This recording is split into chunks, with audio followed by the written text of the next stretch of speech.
I believe at the very least this is the second boxing movie to come out this year, or at least the second biggest boxing movie to come out this year. I know there was Hands of Stone. Who knows, there's probably some other boxing movie that I've never even heard of.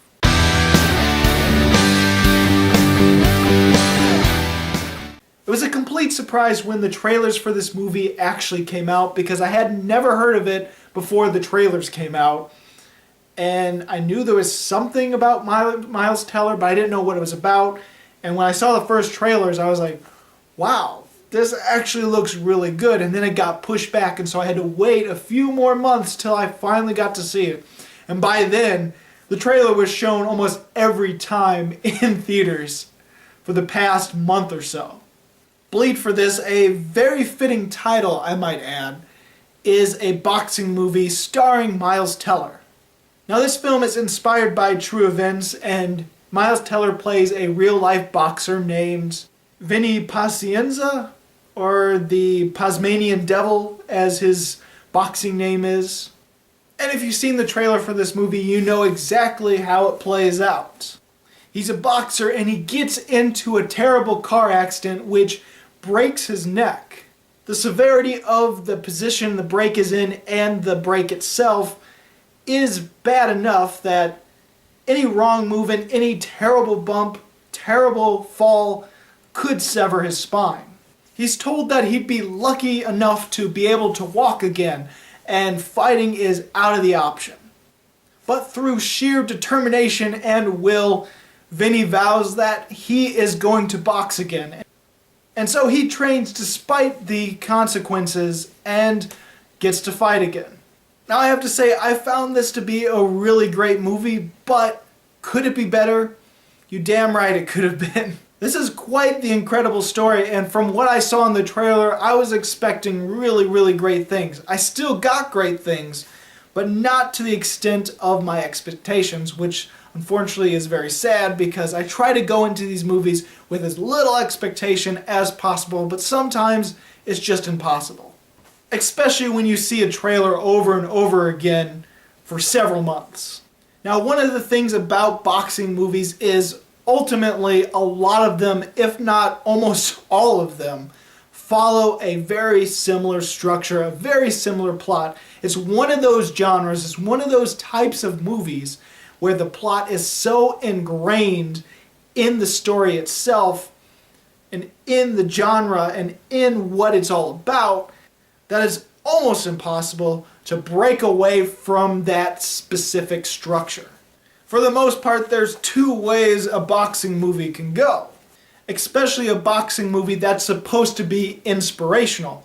It's a person who starts off with nothing, is barely known as a boxer, and rises up to the top.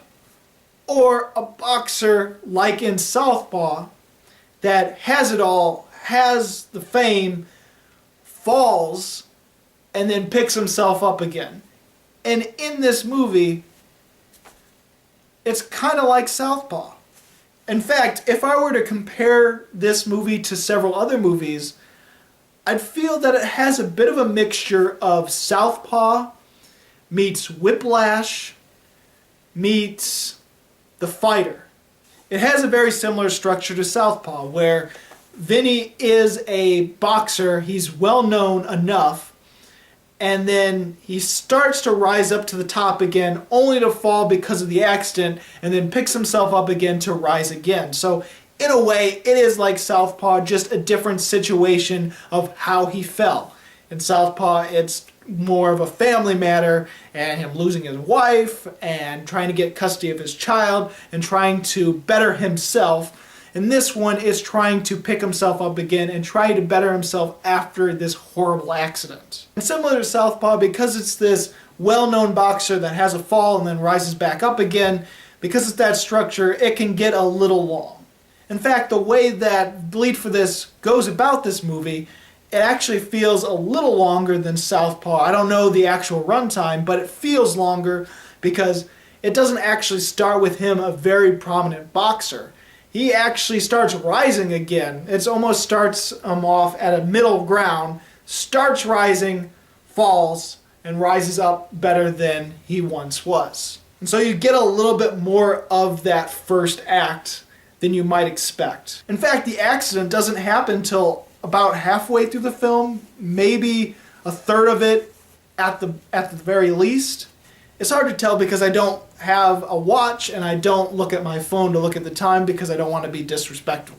Another reason it reminded me of Southpaw a little bit is because the boxer seemed a little bit like Jake Gyllenhaal's boxer, just not to the extreme of Southpaw. In Southpaw, how Jake Gyllenhaal's character fights is he gets beat up, he gets brutally beat up to the point where he gets enraged and then lashes back. In this movie, it feels like Miles Teller's character starts off as a technique of getting beat up a little bit to surprise the opponent with a crazy attack at the end. But it's not to the extent of Southpaw because it feels a little bit more of a cockiness, a little bit more of a assured factor in this character. It also reminds me of the fighter in this movie because of the family aspect and the family helping Vinny out with the boxing career. And it almost felt like it was going to be a little bit more like the fighter where the family is more negative, getting him in matches that he can't possibly win, getting him in matches that he shouldn't be fighting in, getting him in a weight class he shouldn't even be in. Like, it almost felt like it was going to have elements of the fighter until you realize when Aaron Eckhart comes in as the coach, the family really does care about him. Speaking of which, all the family members, all the actors playing the family were really great, especially the mother and the father. And what reminded me of Whiplash in this movie is because it's not only Miles Teller playing our main character, but it had this sort of obsession of being the best and being a better fighter, and this obsession of getting better and training more and pushing his body to the limits felt like Whiplash to me. Now, before I say anything else, I don't think this movie is anywhere near as great as the three films I mentioned, but it's probably going to get the same score I gave Southpaw. Ultimately, because the story is the same in most boxing movies, there's two things in a boxing movie that I find can make it stand out above the rest. One of the things that needs to stand out in a boxing movie is the fight scenes, because ultimately that's what a lot of people come to see the movie for, rather than the characters in the story. Some people just want to see the fights. In this aspect of Bleed for This, it's not as showy and it's not as epic looking as Southpaw or Creed from last year. In fact, the fighting sequences is a little underwhelming in a way because they feel more realistic. And while I definitely respect the more realistic side of it, making it feel much more real in this movie, I will find myself not really remembering the fights all that much, despite there being three fights with three very famous boxers. I mean, the actors I don't think were famous boxers, but they were portraying very famous boxers. I mean, even the last fight he has in this movie is the main character or the main boxer that from Hands of Stone. I actually wish it was the same actor that played in Hands of Stone. Then we could have had this sort of boxing cinematic universe, you know? But another thing that can really help stand out, other than story and other than what the fall is and the uniqueness of it, the best thing that can happen in a boxing movie is the portrayal of the coach and the relationship with the coach and the trainee, the boxer. In a boxing movie, I feel this is one of the most, if not the most, important relationship in the film. The boxer and the trainer. I feel that Bleed for This completely excelled in the relationship and the chemistry between coach and boxer. Even though I think the relationship was great in Southpaw with Forrest Whitaker and Jake Gyllenhaal, I have to say Bleed for This, Aaron Eckhart and Miles Teller did this better. Not as good as Sylvester Stallone and Michael B. Jordan in Creed, but really great. As far as individual performances of these two, I feel the best was definitely Aaron Eckhart. I absolutely loved him in this film because he didn't feel like Aaron Eckhart to me. He felt like a totally different person, totally different voice. It was almost hardly recognizable in this film. He felt like he completely disappeared in the character, not just because of the makeup done on him, but he just felt like he was completely different than what I expected Aaron Eckhart to be. He was a great character, and I just loved that aspect of the film. I feel Miles Teller did a good job in this film as well. I just feel that he still feels like the same kind of character that Miles Teller would normally play. And that's really good because at least he has a niche. At least he has something that he could always fall back on because he's good at those kind of roles. But sometimes it feels like, oh, we've seen this before over and over again, and it could get old. Now, there are still different aspects of this character that Miles Teller plays that is different from all of his other roles. For one, even though he has more of a smart aleck tone to him, like many of his other characters that I expect him to be this intellectual or maybe a privileged character, in this one, he's actually more of a blue-collar guy. He's more of a down-to-earth person, and that was actually really surprising for Miles Teller. I didn't expect him to be able to play a role like that. Because like I said, I think his niche is more of the characters he plays for Whiplash or for the Divergent series or for even, what was that movie that came out this year? Get a Job? Yeah, Get a Job.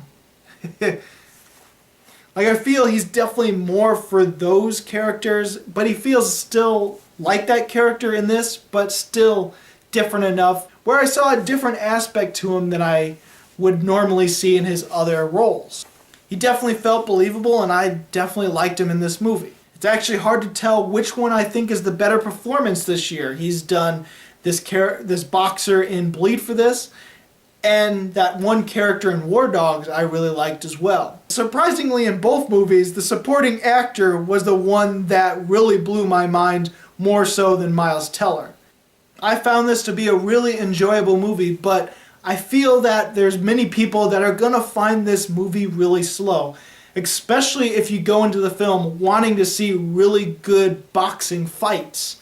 If you want to see really good boxing and very showy boxing, this isn't for you. If you're more for a realistic boxing tone, then maybe this will be better for you. But if you go in there just wanting the fights, then you might find this still to be really slow because in all aspects of the film, it is more of a drama for sure. There's 3 fights and they are very spread out to the point where sometimes they're even really short, and there's more of a drama, more of a character story than there is of boxing itself. If you find that to be slow in boxing movies, this probably isn't for you. The moment between the accident and him starting to train again can be very long to some because it is a little slower. It is far more depressing, but it makes sense why it is because that's the point where he goes an all-time low and he just gets depressed and feels like giving up. And so that part is stretched out in the movie and it could be a little too much for some. For me, I really feel that Bleed for This is definitely above average. I almost really like it, but I'm going to go ahead and give it 3.5 stars because that's what I gave Southpaw, and I do feel Southpaw is better than Bleed for This. But certain things that I didn't like in Southpaw or thought were just okay, it was done better in Bleed for This. It's like, pick one or the two because things that Southpaw did well, Bleed for This didn't do as well. Things that Bleed for This did well, Southpaw I feel didn't do well. So they're 2 different sides of the coin in my opinion. So did you see Bleed for This? What did you think about it? Go ahead and comment below. If not, what is your favorite boxing movie of all time? And if you like this video and you want to see more, please subscribe and check out my movie reviews of 2015 and 2016. As always, this is Bruce Gifford, and this was Just My Opinion.